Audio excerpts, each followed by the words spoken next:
What's up, capitalists? It's your guide to the 21st century, Nate Hausman, coming at you here. Hey, in this program, we're going to talk about the collapse of overly left-wing Hollywood.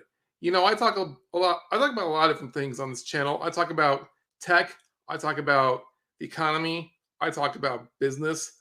I talk about cryptocurrency and politics, and I also dip my toe into entertainment. And entertainment's kind of a big deal to me because I was the artistic kid in my class when I was a kid. I was really good at drawing. I won a few creative writing contests, and it really it really burns me up to see you know creative types like writers, artists, animators just get used up and burnt out by the corporate Hollywood machine, and even it angers me even more to see just garbage churned out in the last, you know, 6 or 7 years, really since 2015, because, Trump disrupted the entire culture and Hollywood just went into overdrive with, their left wing politics. Hollywood's always been liberal, but at least they had good writing to convey their message. Since 2015 or 2016, it was just outrageous. But things are shaping up. Hollywood is turning a corner and listening to the audiences again. So before we get into it and showing before I show you some examples of the establishment media actually coming around to the fan side, I want to ask you to give me a thumbs up and a subscription. Hit the subscription button on whatever platform you're watching this on. And if you find this content valuable, please share it. I really hope you get some good information out of this. And if you want to support the channel, I have a few ways to do that. Follow any of the links in the description. But go ahead and click on my link to my website. Click on the shop button, and I've got some cool merch for you. I got some cool shirts, hats, and mugs. So let's get into it. We're gonna talk about She-Hulk and Lord of the Rings, Rings of Power in this video because these two IPs are really showing the tide is turning in the pop culture landscape. Now, Red State is a conservative media website, and they very accurately explain what's wrong with She-Hulk in Disney in the Disney Plus streaming service. They write, "You are no longer Disney's audience. It now wants to cater to a very specific group of angry people who love nothing more than to be victimized and view another specific group as the oppressors. If you're hoping that Disney is going to provide any entertainment for general audiences, which may include yourself, then you're out of luck." And they bring up the case in point, the new clip from Disney Marvel's She-Hulk, and you probably heard that inane rant that Jen Walters gives to her cousin Bruce Banner, the Hulk, about how well she manages her anger compared to him, and just here's a reminder from Red State. Just to recap, Bruce Banner, also known as the Hulk, has been through it. This is a man who went into exile after he attempted to commit suicide because of his fear that he would hurt someone if he lost control. This is the same man who attacked his own teammates in a rage when he transformed into the Hulk, thanks to the machinations of a villain. He was enslaved on a planet to become a gladiator, unable to transform back into his human self because his alter half wouldn't let him, then failed to stop a genocidal godlike alien in a one-on-one fight, which sent him into an existential crisis, forcing his human form to fight entire armies without the strength of the Hulk, and ultimately losing again to the same alien, leading to half the universe being obliterated. Then after that, his love interest died on a planet far away where he could do nothing about it. But yeah, She-Hulk has it worse because sometimes men whistle at her. And I don't know if I want to play the clip because it's so cringe, but you've probably heard about it. And everyone knows just how bad the quality of Marvel's entertainment has dropped. Hollywood entertainment is being created by hacks and bootlickers. Anyone with any real chops when it comes to screenwriting or special effects. They're going independent. They're creating their own content on YouTube or Indiegogo or Kickstarter, and all the hacks and bootlickers, only hacks and bootlickers are left in the corporate system. And this is evident in the quality of entertainment on Disney Plus and possibly Netflix and HBO Max, and also on Amazon, which we'll get into. But PiratesandPrincesses.net, which is Geeky Sparkles' blog. She's one half of Clownfish TV on YouTube. Great channel. Under her real name, she's writing She-Hulk Attorney at Law, lowest rated MCU Disney Plus show on Rotten Tomatoes. Now, there's a lot of chicanery on Rotten Tomatoes, as we'll see here, but Geeky writes that compared to other Disney Plus shows, Disney Plus Marvel shows, like Loki and Hawkeye and Moon Knight and WandaVision and Falcon and Winter Soldier, She-Hulk is the lowest rated. Now, firstly, there seems to be a bigger effort to artificially boost a show on IMDb before its release, so that would indicate both the top and low scores would cancel each other out, and the average would give us a better idea of the score. So, looking at IMDb, they note that there's a huge, the huge discrepancy between, huge swings in both perfect 10 scores and perfect 1 scores, and just barely anything in the middle. So people are just, going ham with their opinions.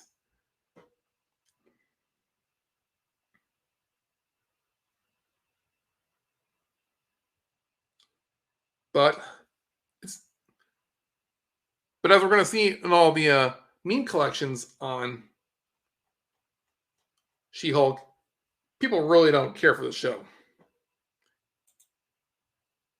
And there's a big sign here that the Access media, all the mainstream media that follows Hollywood and is run by the same studios that make these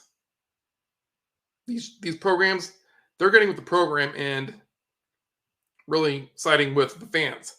This is from the Daily Beast, a review of She-Hulk, titled "She-Hulk Attorney at Law is Marvel trash at its most offensive," and the author says, "Think back to the worst, most haphazardly made monetary glue trap you saw that also cost hundreds of millions of dollars to produce. Chances are you're landing on something in the Marvel Cinematic Universe. The latest Thor entry was middling. Miss Marvel squandered a promising progressive tale. Eternals was a visually bland superhero link-up, and Black Widow was a confoundingly boring letdown that arrived long after its star hero was already dead." Yeah, Marvel MCU Phase 4 has just been a flop. Like, there's no point to it because people feel like the story wrapped up with Avengers Endgame at the end of Phase 3. There's no point to Phase 4 other than to create, content for Disney Plus. The MCU has garnered a sour reputation for the following same pattern. Films and television shows are announced at flashy conventions with an increased move toward diversity in stories that will broaden the universe past the 1000th Avengers expansion. Then, all of that is almost always sacrificed for the same road twists and humor tropes. We should be used to this betrayal by now. But the fact that this is on the Daily Beast, which is a division of Newsweek, I believe, shows that, the corporate media knows what's up. They are turning back and trying to win back the approval of the fans because the fans have spoken. Now, this review doesn't talk much about the bad quality and the woke, identity politics of the show. It just goes on and on more about the really dull, lame jokes because She-Hulk was, pitched as a legal show / comedy and just falling flat. But I think it's significant that both, the media and the memes are turning on She-Hulk at this point. So I thought I'd find a collection of all the of a good. I thought I'd look for a good collection of She-Hulk memes, and we're gonna look at a good collection of Rings of Power memes later on. But this is on 9gag.com, and let's just bask in this, material that regular fans would come up with. So prepare for standards and make it double. Disney, toxic masculinity. Women cannot be sexualized. She-Hulk is an excellent lawyer, but she gets tragically called because she's a woman. Also Disney. And she's twerking with Megan Thee Stallion.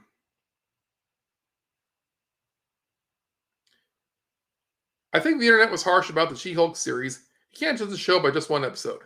Watching episode 3. And Seinfeld is quitting. Downgrade. Yeah, America's ass has spoken. Steve Rogers says Thanos should have killed all of us.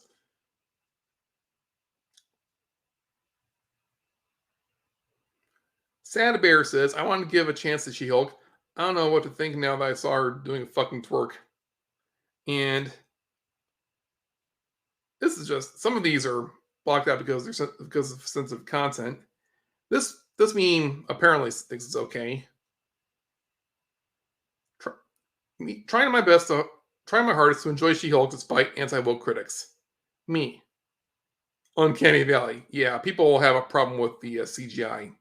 I mean, it doesn't bother me as much, but I can see where it can bother other people. Oh, this is a good one.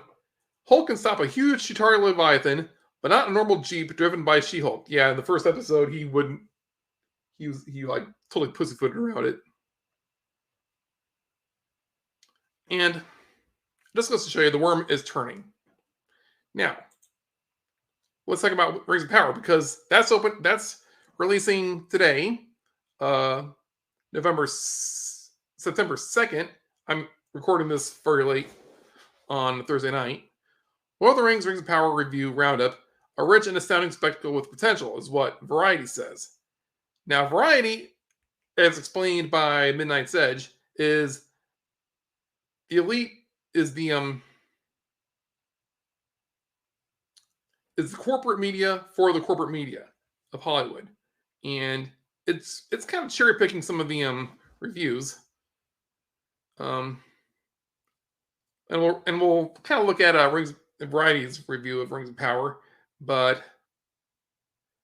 IndieWire says Rings of Power flutters to life in bursts, offering reason enough to believe, with time to play out its own story and optimize its own strength. Prime Video creation could leave its own gleaming mark on yada yada yada yada. Kind of a bunch of word salad. Now, Entertainment Weekly, we're gonna look at that headline, but it's Entertainment Weekly. This is significant. There are ways to do a prequel, and Lord of the Rings of Power does them all wrong. It takes 6 or 7 things everyone remembers from the famous movie trilogy, adds a water tank, makes nobody fun, teases mysteries that aren't mysteries, and sends the best character on a pointless detour. So, Rolling Stone says Rings of Power would feel empty without compelling characters in the middle of those luxury pictures. Fortunately, the show has a promising collection of those, and Rolling Stone is pedantic trash. Guardians Rebecca Nicholson. Just yada yada yada yada. It is so rich and gorgeous.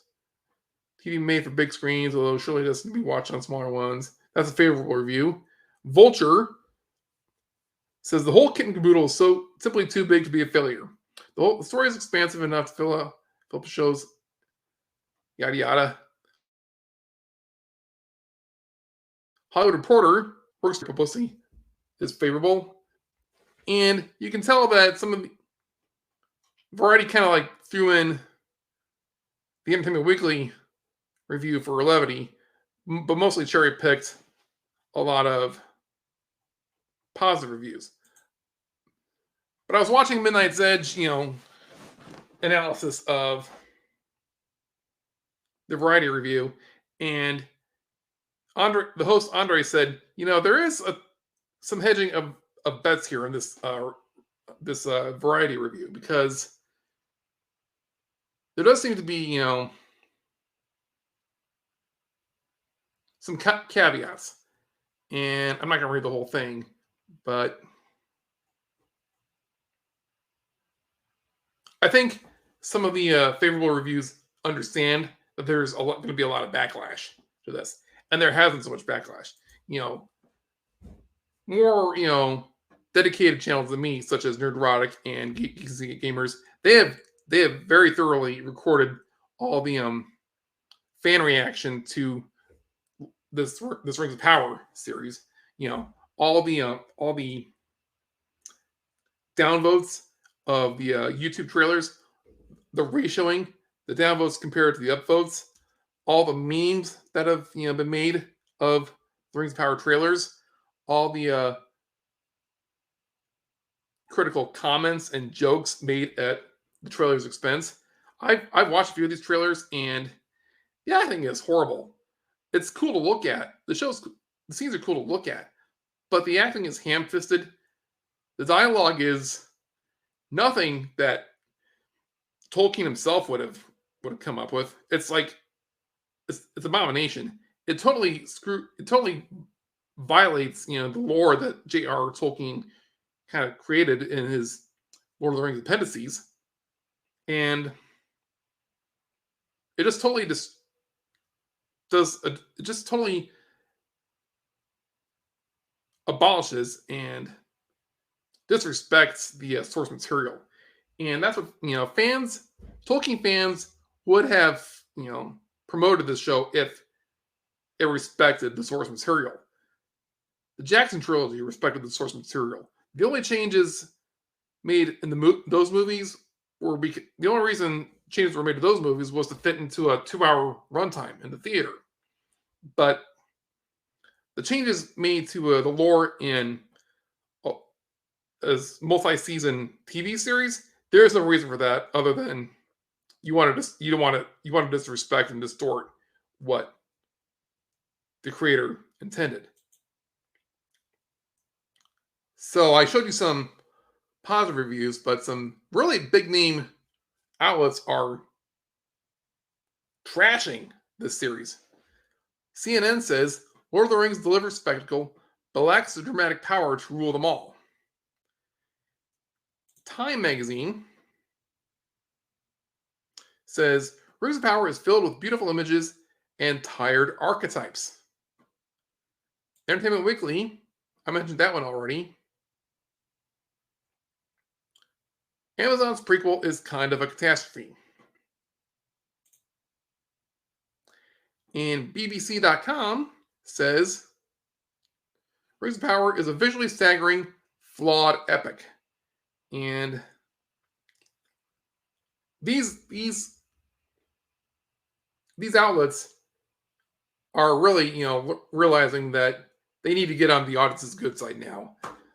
For a long time, Hollywood and the mainstream media and a lot of left-wing media outlets like the Huffington Post and Vice and BuzzFeed, they've coasted along on investor money. They really haven't had to be as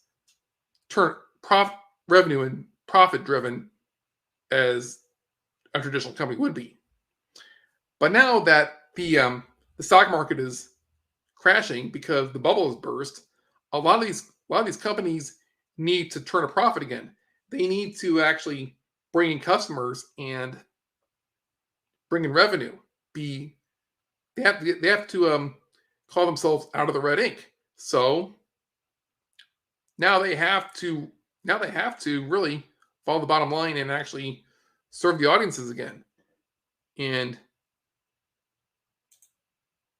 we can see that Amazon has totally screwed the pooch. They have totally lost the Tolkien fans. Coming back to 9gag, let's look at some Rings of Power memes. Those movies will never be topped in the fantasy genre. Lord of the Rings. Yep. This one says, WTF, is it a Middle-earth fashion to have short hair or what? And no one acts like an elf. Ironically, the elf I liked most and acted according to an elf was Arendir. Okay. Couldn't help myself. Galadriel says, I demand to speak with the manager directly. After watching the first episode, kind of a Rings of Power and Boys mashup.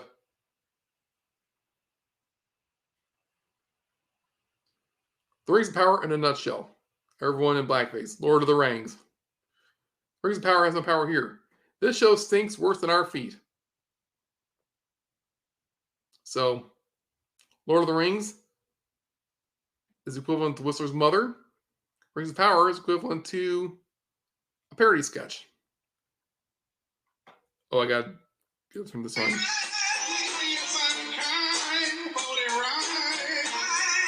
Law of Damn Rings. Okay. But you get the idea. Amazon and Disney aren't quite, ready to turn around yet because they make money in other areas. Disney makes boku bucks from theme parks and from live sports on ESPN. And Amazon, now I've heard, conflicting reports whether they're profitable, but they have their retail business and they have their advertising and web hosting business, divisions, which do make them quite a bit of money. So they don't have quite as much, incentive to make good entertainment. But we do know that if enough media outlets turn on them, then hopefully they'll get the message. So we're already seeing, things turn around in Warner Brothers, in Netflix, in things like Peacock, NBC. NBC is actually, I read another article that I'm preparing them using to prepare for another video, that NBC is cutting like 33% of their programming and possibly turning on the nightly news or the late night news an hour earlier. Warner Brothers, HBO, they're cutting projects left and right because they know it won't bring in the viewers. Netflix is cutting projects because that stuff won't bring in the viewers. These companies have to make profit now because of the tanking stock market. So things are turning around. And the last holdouts are going to be Disney and Amazon. So keep a stiff upper lip. It's very, and if you do care about good entertainment, meme the hell out of bad woke crap as much as you can, but also go ahead and strike out on your own. Like I'm writing a novel right now and I'm trying to build up, some interest in building up my own channel so I can do some more funding for it. But I'm writing a novel. I'm using the website Readsy to organize and plan it.